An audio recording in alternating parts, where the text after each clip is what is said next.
Are you as irritated as I am with YouTube TV and the most recent price increase to like $83 a month? Stick around. I've got a couple ideas to share with you that might save you a few bucks.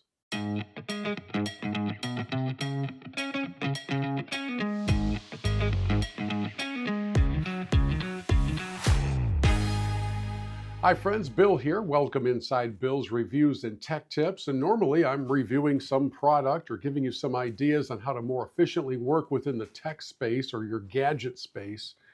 Today's a little bit different. I'm hoping to save you some money today if you are a subscriber to YouTube TV. I was an early adopter. We started when YouTube TV first came out. It was great. It was like $45 a month, something like that, for all the channels, including regional sports networks and more.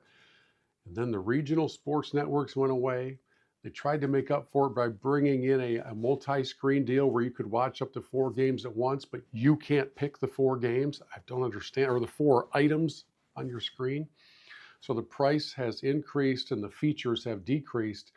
And frankly, it's really irritating. I'm kind of tired of it. In fact, I'm very tempted to just say goodbye to YouTube TV. But before I do that, I also have to realize that within my own family, we've got 4 people sharing the account, and it would be probably a bigger disruption for all of them than it is for me, because I've found some workarounds for watching the things that I most enjoy to watch and don't necessarily have to be connected into YouTube TV. However, I've got a couple of ideas, a couple of tips I'd like to share with you that might save you some money if you've decided to stay with that streamer. So let's dig into it, because for any of these changes, any of these negotiations to take place, you can't do it from your mobile device. You can't do it from an iPad. You've got to be logged into the web version where you can fully manage your account.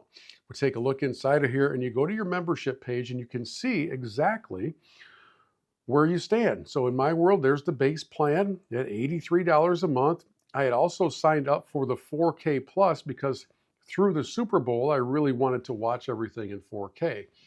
What I didn't really realize when I signed up for 4K Plus is how little programming is actually delivered in 4K.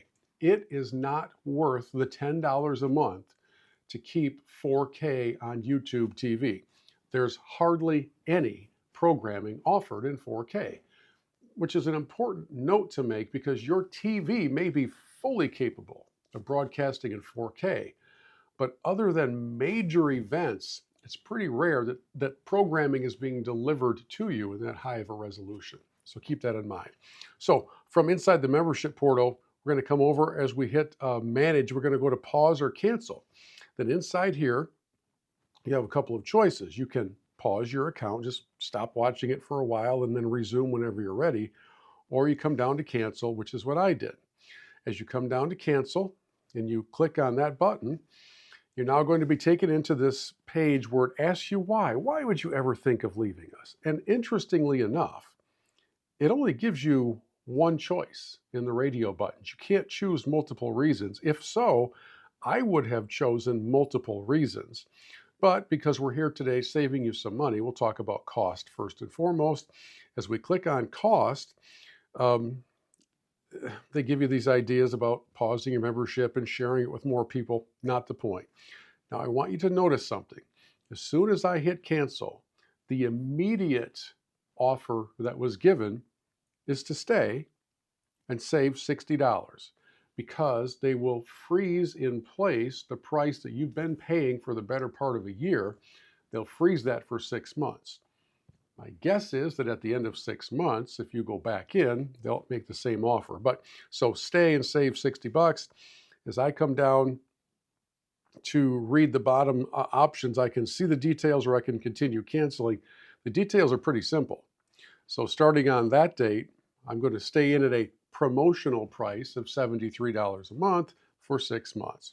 If I hit I agree to that, which I did, we're in. We're just exactly back to where we used to be. I had already canceled the 4K Plus subscription. By the way, all the other channels that they offer you, depending on your credit card, depending on some other promotions, you may end up getting like Max for free. You may end up getting Paramount Plus for free, Peacock for free. I get all of those for free through other avenues as rewards for my Amex card, um, for my AT&T phone subscription, all these different things. If you're paying for those channels, you're really not trying. But my primary point for today's video is to give you an idea for how easy it is to save a few dollars on your YouTube TV subscription by just threatening to cancel. And from what I gather, pretty much everybody is seeing that offer immediately, because in the end, even though it's YouTube, even though they are incredibly wealthy, they cannot afford to lose so many eyeballs that the channel or that the streamer no longer has the cachet in the marketplace to demand what it demands for rights fees from the NFL, from other sports, and from other program providers. So before you decide to just bail entirely, give that cancellation route a try, and you might be able to freeze your price in place for at least 6 months. Thanks for watching. Thanks for subscribing to Bill's Reviews and Tech Tips. We'll see you again next time.